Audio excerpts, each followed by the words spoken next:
दोस्तों, आज की वीडियो में मैं आपको पे कार से मिलवा सकता हूँ। इसका नाम है स्टंट कार और इसका ही मूड है और मैं ये सब बताने बहुत खास है, तो हम आपको दिखाते हैं। कार के पीछे वाला बटन को ऑन पे ले जाओ और फिर डांस सुनो।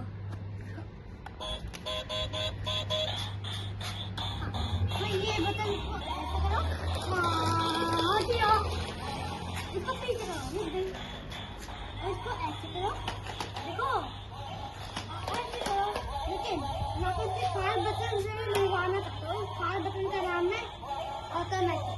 तो ये हमने ऑटोमेटिक बटन दबाया, बस आपको रिमोट छोड़ देना था, इसकी काम करके रखना है। ऑटोमेटिक वापस दबा दोगे तो झुक जाएगी। मैं इसको अपने कंट्रोल में ला सकते हैं। तो आपको बहुत मजेदार चीज दिखाना चाहता हूँ, इसलिए इधर आइए मेरे साथ।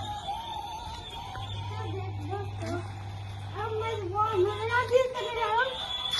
अगर होगा ठीक खड़ाओ और आइए देखें। देखो चला रहा है।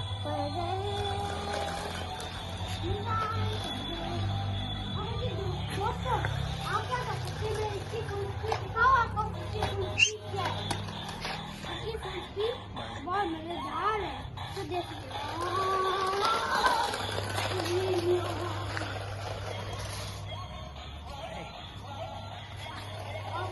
पीछे का तो ऐसा हो जाए और आपको कार दिखाओगी, ये बहुत बनता तो नहीं है, लेकिन और इसको ऐसे कर दे।